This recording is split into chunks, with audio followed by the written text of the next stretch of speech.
नमस्कार मित्रांनो.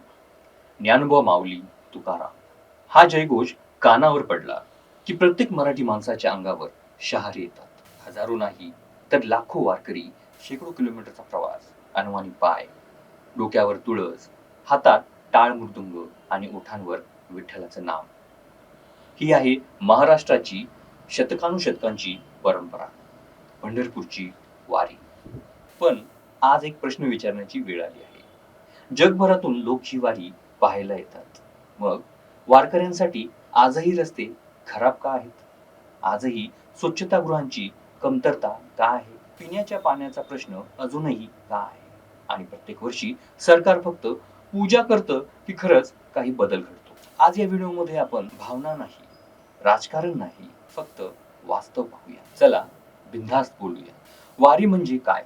मित्रांनो, पंढरपूरची वारी ही फक्त धार्मिक यात्रा नाही, ती महाराष्ट्राची संस्कृती आहे, समानतेचा संदेश आहे, शिस्तीचा आदर्श आहे. ज्ञानेश्वर महाराज, तुकाराम महाराज, नामदेव महाराज, एकनाथ महाराज या संतांच्या विचारांचा प्रवास आहे. आजही लाखो वारकरी आळंदी आणि देहू इथून पायी चालत पंढरपूरकडे पायी चालत 250 ते 300 किलोमीटरचा प्रवास करून विठ्ठलाच्या दर्शनासाठी पंढरपूर गाठतात. सरकार त्यासाठी काय करतं?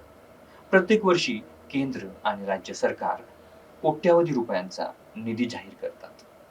रस्ते दुरुस्ती असतील, स्वच्छता असेल, आरोग्य शिबिरं असतील, मोबाईल हॉस्पिटल, पाणी, तात्पुरते शौचालय, वीज, सीसीटीव्ही, ड्रोन यांचा वापर करून पोलीस बंदोबस्त करतं. तसेच आपत्कालीन सेवा या सर्व सुविधा उपलब्ध करून दिल्या जातात. यावर्षीही हजारो कर्मचारी, डॉक्टर, पोलीस, स्वयंसेवक आणि प्रशासनातील अधिकारी वारीसाठी कार्यरत होते आणि आहेत.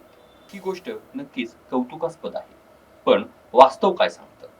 प्रश्न असा आहे की हे सगळं पुरेसं आहे का? प्रत्येक वर्षी तर कुठे पिण्याच्या पाण्याची कमतरता, कुठे स्वच्छतागृहांचा अभाव, अनेक ठिकाणी वारकऱ्यांना रस्त्याच्या कडेला बसून जेवावं लागतं. विश्रांतीसाठी पुरेशा सवलतीची व्यवस्थाच नसते. पुरेशा सावलीची व्यवस्था नसते. पावसात चिखलातून चालणारे वृद्ध, महिला आणि लहान मुलं हे दृश्य आजही बदललेलं नाही. वारकऱ्यांच्या प्रमुख मागण्या. वारकरी संघटनांनी वेळोवेळी काही मागण्या मांडल्या आहेत. संपूर्ण पालखी मार्ग कायमस्वरूपी कॉन्क्रीटचा करावा. प्रत्येक काही किलोमीटरवर स्वच्छ शौचालय असावीत. शुद्ध पिण्याच्या पाण्याची व्यवस्था व्हावी. महिलांसाठी स्वतंत्र सुविधा असाव्यात. कायमस्वरूपी निवारा केंद्र उभारावीत. वैद्यकीय सुविधा वाढवाव्यात. आपत्कालीन रुग्णवाहिका अधिक असाव्यात. पालखी मार्ग अतिक्रमण मुक्त करावा. या मागण्या नवीन नाहीत, पण गेल्या अनेक वर्षापासून त्या केल्याच जात नाहीत. पूजा की पायाभूत सुविधा. दरवर्षी पूजा की पायाभूत सुविधा. दरवर्षी मुख्यमंत्री, उपमुख्यमंत्री आणि मंत्री आणि इतर मंत्री व अनेक त्यांच्यासोबतचे नेते पंढरपूरमध्ये पूजा करतात. माध्यमांमध्ये त्यांचे फोटोही झळकतात. विठ्ठलाची महापूजा हा राज्याचा परंपरेचा एक भागच आहे.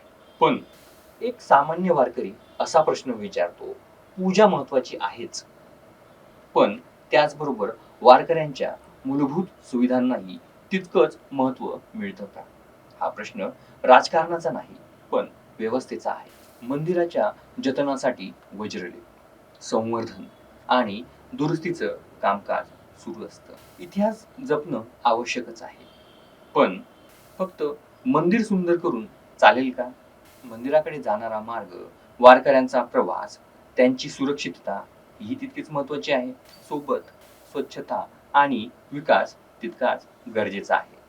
वारकरी म्हणतात, विठ्ठल मंदिरातच आहे, पण विठ्ठल आमच्या चालण्यातही आहे. आतापर्यंत काय बदललेलं आहे? हो, बदल झालेले आहेत. डिजिटल नियंत्रण, ड्रोन मॉनिटरिंग, अधिक पोलिसांचा बंदोबस्त, आरोग्य सेवा वाढवलेल्या आहेत. काही ठिकाणी रस्ते सुधारलेही आहेत. गर्दी व्यवस्थापन सुधारलेलं आहे. पण यासोबत काही प्रश्न अजूनही कायम आहेत. काय अजून बदलायचं आहे?